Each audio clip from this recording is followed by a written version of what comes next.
தேவனுடைய நாமம் மகிமைப்படுவதாக. கிறிஸ்துவுக்குள் பிரியமானவர்களே, தேவன் அருளியப்ப மினிஸ்ட்ரி மூலமாக உங்களோடு தொடர்பு கொள்வதிலும் அந்த மகிழ்ச்சி அடைகிறோம். இன்றைக்கும் இந்த நாளிலும் தேவன் நமக்கு கொடுக்கிற வார்த்தை நீதிமொழிகள் 15ஆம் அதிகாரம் 29ஆம் வசனம். துன்மார்க்கருக்கு கர்த்தர் தூரமாய் இருக்கிறார், நீதிமான்களின் ஜெபத்தையோ கேட்கிறார். ஹல்லேலூயா. கிறிஸ்துவுக்குள் பிரியமானவர்களே, கர்த்தருடைய வார்த்தை கூறுகிறது, துன்மார்க்கருக்கு கர்த்தர் தூரமாய் இருக்கிறார், நீதிமான்களின் ஜெபத்தையோ கேட்கிறார் என்று. பிரியமானவர்களே, நம்முடைய வாழ்க்கையிலே நீதிமான்களாய் வாழும்போது நம்முடைய ஜெபத்தை தேவன் கேட்பார், உடனே நமக்கு பதில் கொடுக்கிறவராய் இருக்கிறார். ஹல்லேலூயா. ஆனால் தேவனை தேடாமல் துன்மார்க்கமான ஒரு வாழ்க்கை வாழும்போது, கர்த்தருடைய வார்த்தைக்கு கீழ்ப்படியாமல் இஷ்டம் போல வாழும்போது அவர்களுடைய ஜெபம் கேட்கப்படாது. நம்முடைய வாழ்க்கையிலே தேவனுக்கு பிரியமுள்ள ஒரு வாழ்க்கை வாழ நாம் அர்ப்பணிக்க வேண்டும். இயேசு கிறிஸ்துவை விசுவாசிக்க வேண்டும், அவரை நம்ப வேண்டும், அவரை நம்முடைய வாழ்க்கையில ஏற்றுக்கொள்ள வேண்டும். நம்முடைய பாவங்களை எல்லாம் அறிக்கையிட்டு அவைகளை விட்டுவிட வேண்டும். இயேசு கிறிஸ்துவின் இரத்தத்தினால் கழுவப்பட்டவர்களாய், அவருடைய சொந்த பிள்ளைகளாய், நீதிமான்களாய் வாழும்போது நம்முடைய ஜெபத்துக்கு உடனே பதில் வரும். ஹல்லேலூயா. வேதத்திலே வாசிக்கிறோம், நீதிமான்கள் கூப்பிடும்போது கர்த்தர் கேட்டு அவர்களே அவர்களுடைய எல்லா உபத்திரவங்களுக்கும் நீங்களாக்கி விடுகிறார் என்று வசனம் கூறுகிறது. பிரியமானவர்களே, எப்பொழுதெல்லாம் நீதிமான்கள் கூப்பிடுகிறார்களோ அப்பொழுதெல்லாம் கர்த்தர் கேட்கிறவராய் இருக்கிறார். அவர்களுடைய உபத்திரவங்களை நீங்களாக்கி அவர்களை மீட்டெடுக்கிறார், ரட்சிக்கிறார். ஹல்லேலூயா. கர்த்தருடைய கண்கள் நீதிமான்கள் மேல் நோக்கமாயிருக்கிறது, அவருடைய செவிகள் அவர்கள் கூப்பிடுதலுக்கு திறந்திருக்கிறது. பிரியமானவர்களே, தேவன் நம்மை கவனித்து கொண்டு இருக்கிறார், நம்மை பார்த்து கொண்டு இருக்கிறார், நம்மை நோக்கி கொண்டு இருக்கிறார். அவருடைய செவிகள் எப்பொழுதுமே நம்முடைய கூப்பிடுதலுக்கு திறந்திருக்கிறது. பிரியமானவர்களே, நம் நீதிமான்களாய் வாழும்போது நம்முடைய வாழ்க்கையிலே நம்முடைய ஜெபம் உடனே கேட்கப்படும். ஹல்லேலூயா. நீதிமானுக்கு வரும் துன்பங்கள் அநேகமாய் இருக்கும், கர்த்தர் அவைகள் எல்லாவற்றிலும் நின்று அவனை விடுவிப்பார் என்று பார்க்கிறோம். இயேசு கிறிஸ்துவை ஏற்றுக்கொண்ட அவருடைய பிள்ளைகளுக்கு துன்பங்கள் வரலாம், பாடுகள் வரலாம், பிரச்சனைகள் வரலாம். ஆனாலும் கர்த்தரை நோக்கி கூப்பிடும்போது நம்முடைய பிரச்சனைகளை கர்த்தர் நீக்குகிறவராய் இருக்கிறார். ஹல்லேலூயா. கர்த்தர் அவைகள் எல்லாவற்றிலும் நின்று அவனை விடுவிப்பார். பிரியமானவர்களே, நம்முடைய கர்த்தராய் இயேசு கிறிஸ்து நம்மை விடுதலையாக்குவார், நம்முடைய வாழ்க்கையை ஆசீர்வதிப்பார். நாம் அவர் மீது வாஞ்சியோடு இருக்கும்போது, விருப்பத்தோடு இருக்கும்போது, அவரை தேடும்போது, அவருடைய நாமத்தை உயர்த்தும் போது கர்த்தர் நம்மை ஆசீர்வதிக்கிறவராய் இருக்கிறார். ஹல்லேலூயா. வேதத்துல நாம் வாசிக்கிறோம், எசேக்கியேல் 18ஆம் அதிகாரம் 9ஆம் வசனத்திலே, என் கட்டளைகளின்படி நடந்து என் நியாயங்களை கை கொண்டு உண்மையாய் இருப்பானாகில் அவனே நீதிமான், அவன் பிழைக்கவே பிழைப்பான் என்று கர்த்தராகிய ஆண்டவர் சொல்லுகிறார் என்று தேவனுடைய வார்த்தை கூறுகிறது. பிரியமானவர்களே, என் கட்டளைகளின் படி நடந்து என் நியாயங்களை கை கொண்டு உண்மையாய் இருப்பானாயில் அவனே நீதிமான். நம்முடைய வாழ்க்கையிலே தேவனுடைய கட்டளைகளுக்கு கீழ்ப்படுகிறோமா? அவருடைய வார்த்தைகளுக்கு கீழ்ப்படுகிறோமா? அவருடைய நியாயங்களை கை கொள்கிறோமா? உண்மையான ஒரு வாழ்க்கை வாழ்கிறோமா? தேவனுக்கு பிரியமுள்ளவர்களாய் வாழ்கிறோமா என்பதை ஆராய்ந்து பார்க்க வேண்டும். அவருடைய வார்த்தைகளின்படி வாழும்போது மாத்திரமே நம் நீதிமான். ஹல்லேலூயா. நம்முடைய வாழ்க்கையிலே நம்முடைய ஜெபம் கேட்கப்பட, தேவனுடைய வார்த்தைக்கு, அவருடைய கற்பனைகளுக்கு நாம் கீழ்ப்படுகிறவர்களா இருக்க வேண்டும். ஹல்லேலூயா. நாம் இயேசு கிறிஸ்துவை ஏற்றுக்கொண்டோம், அவருடைய இரத்தத்தினால் கழுவப்பட்டோம். தேவன் நம்மை நீதிமானாய் மாற்றி இருக்கிறார். நீதிமானாய் இருக்கிற நாம் நீதியை விட்டு விலகிவிடக் கூடாது. தொடர்ந்து நீதி செய்ய வேண்டும், அநியாயமான காரியங்களுக்கு விலகி வாழ வேண்டும், உண்மையான ஒரு வாழ்க்கை இருக்க வேண்டும். ஹல்லேலூயா. நம்முடைய வாழ்க்கை எப்படி இருக்கிறது என்பதை ஆராய்ந்து பார்ப்போம். யாரையும் ஒடுக்கக்கூடாது, யாருடைய பொருளையும் அபகரிக்க கூடாது. திக்கற்ற ஜனங்களுக்கு, வஸ்திரமில்லாத ஜனங்களுக்கு வஸ்திரம் கொடுக்கிறவர்களாக நாம் இருக்க வேண்டும். நீதிமான் தன்னுடைய கிரியையில வெளிப்படுத்த வேண்டும். அப்படிப்பட்ட காரியங்களை செய்யும் போது, தேவனுடைய வார்த்தைக்கு கீழ்ப்படியும் போது நம்முடைய ஜெபம் கேட்கப்படும். பிரியமானவர்களே, இன்னைக்கு நம்முடைய வாழ்க்கை எப்படி இருக்கிறது என்பதை ஆராய்ந்து பார்ப்போம். ஹல்லேலூயா.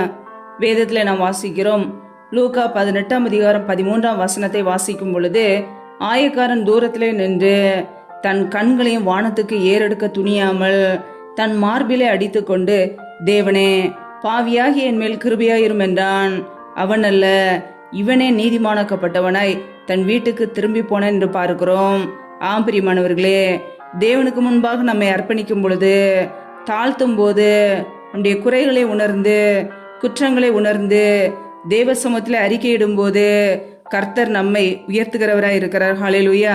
தேவனுக்கு முன்பாக நம்மை தாழ்த்தும் போது தேவன் நம்முடைய வாழ்க்கையை உயர்த்துவார். ஆம் பிரியமானவர்களே, நம்முடைய குறைகளை உணர்ந்து, நம்முடைய தவறுகளை உணர்ந்து, தேவ சமூகத்திலே பாவியாகி என்மேல் கிருபையாய் இரும் என்று கேட்கும் போது கர்த்தர் நம்மை மன்னித்து ஆசீர்வதிக்கிறவராய் இருக்கிறார். ஹல்லேலூயா.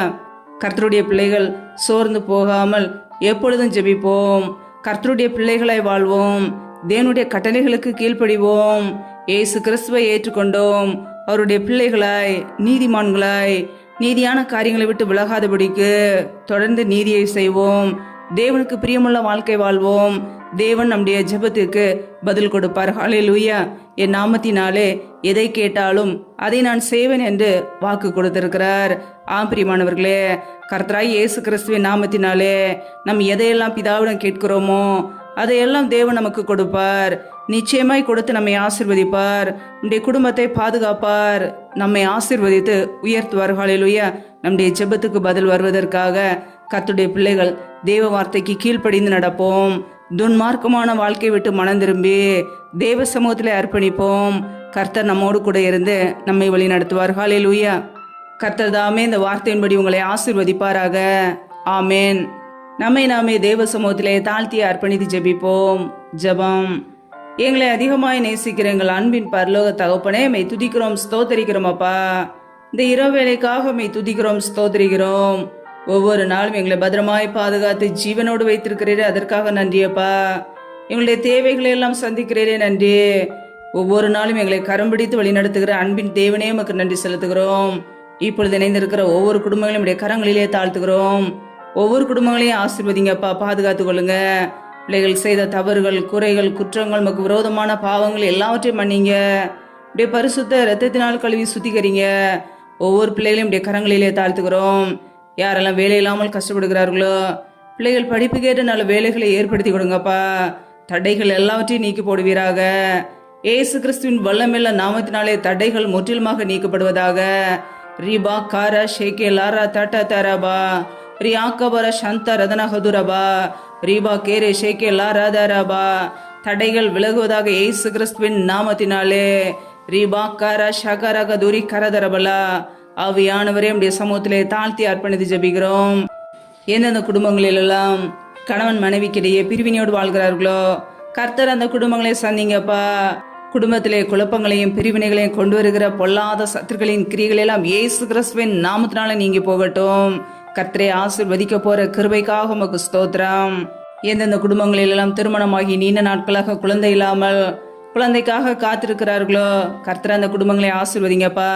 பிள்ளைகள் கர்த்தரால் வரும் சுதந்திரம், கர்ப்பத்தின்கனி அவரால் கிடைக்கும் பலன் என்று வேதத்துல நாங்கள் வாசிக்கிறோம். கர்த்தர் ஆசீர்வதிங்க. கர்ப்பத்தின்கனி தடைகள் எல்லாம் இயேசு கிறிஸ்துவின் நாமத்தினால நீங்கி போகட்டும். கர்த்தரை ஆசீர்வதிக்க போற கிருபைக்காக உமக்கு ஸ்தோத்திரம், ஸ்தோத்திரம், ஸ்தோத்திரம். யாரெல்லாம் பலவீனத்தோடு வியாதியோடு கஷ்டப்படுகிறார்களோ, கர்த்தர் அவர்களை தொட்டு சுகமாக்குங்கப்பா. இப்படிய தழும்புள்ள கரத்தினால் தொட்டு இப்பொழுதே சுகமாக்குங்க. ஆசீர்வதிங்க. இப்படிய நன்மையினால் நிரப்புங்கப்பா. யாரெல்லாம் திக்கற்றவர்களாய் தனிமையோடு வாழ்கிறார்களோ, கணவரால் கைவிடப்பட்ட ஒரு நிலைமையிலே யாருமே இல்லாமல் கஷ்டப்படுகிறார்களோ, கர்த்தர் அவர்களுக்கு உதவி செய்யுங்கப்பா. திக்கற்ற பிள்ளைகளுக்கு நிறைய சகாயர். மனமிறங்கி ஆசீர்வதிங்க. பொருளாதார தேவைகளை சந்திங்க. பிள்ளையுடைய படிப்பு காரியங்களை சந்திங்க. பண தேவைகளை சந்திங்க. சூழ்நிலைகளை எல்லாம் சாதமாய் மாற்றி கொடுங்க. ஆசீர்வதிங்க. நம்முடைய கரங்களிலே தாழ்த்துக்கிறோம். யாரெல்லாம் கடன் பிரச்சனையிலே உபத்திரவத்திலே கண்ணீரோடு வாழ்கிறார்களோ, நிம்மதி இல்லாமல் கஷ்டப்படுகிறார்களோ, பிள்ளைகள் வாழ்க்கையில் உள்ள எல்லா பிரச்சனைகளையும் நீக்கி ஆசீர்வதிங்க. பிள்ளைகளை கடன் கொடுக்கிறவர்களாய் மாற்றுங்க. தரித்திர நிலைமைகள், வறுமைகள் எல்லாம் இயேசு கிறிஸ்துவின் நாமத்தினால் நீங்கி போகட்டும். ரீபா ராபா தூராபா கேரே ஷேகே லாரா தட்டா தாராபா. என் தேவன் ஆசீர்வதிங்க. நம்முடைய கரங்களிலே தாழ்த்துகிறோம். இந்த இரவு நேரத்தில் இன்பமான தூக்கத்தை கொடுங்கப்பா. சொப்பன தரிசனங்களோடு எங்களோடு கூட பேசுங்க. வரப்போற காரியங்களை வெளிப்படுத்துங்க. அதிகாலையில் எழுந்து தெய்வ சமூகத்திலே காத்திருக்க, உம்மை துதிக்க, நம்முடைய நாமத்தை உயர்த்த எங்களை அர்ப்பணிக்கிறோம். சற்று கொண்டு வருகிற போராட்டங்கள், பிரச்சனைகள், மரண பயங்கள், இருளின் அதிகாரங்கள், ஆபத்துகள், நாச மோசங்கள், தீமைகள், விக்னங்கள் எல்லாவற்றிற்கும் விலைக்கு ஒவ்வொரு குடும்பத்தையும் பாதுகாத்துக் கொள்ளுங்கப்பா. இரத்த கோட்டைகளையும் மூடி மறைத்து கொள்ளுங்க. என் நாமத்தினாலே எதை கேட்டாலும் அதை நான் செய்வேன் என்று எங்களுக்கு வாக்குத்தத்தம் செய்திருக்கிறீர். இயேசு கிறிஸ்துவின் நாமத்தினால ஒவ்வொரு குடும்பத்தையும் ஆசீர்வதிக்கும்படி கேட்கிறோம்ப்பா. கர்த்தர் ஆசீர்வதிக்க போற கிருபைக்காக உமக்கு ஸ்தோத்திரம். ஜீவனுள்ள நாட்களெல்லாம் நன்மையும் கிருபையும் தொடரும் என்ற வார்த்தையின் பிரகாரம் ஒவ்வொரு குடும்பத்தையும் நன்மையும் கிருபையும் தொடர்வதாக.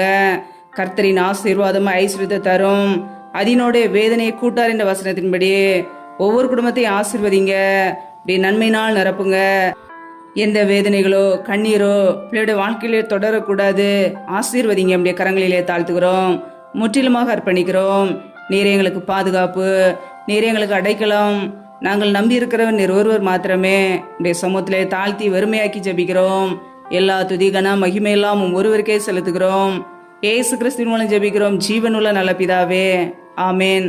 கர்த்தர் தாமே உங்களையும் உங்கள் குடும்பங்களையும் ஆசீர்வதிப்பாராக. ஆமேன்.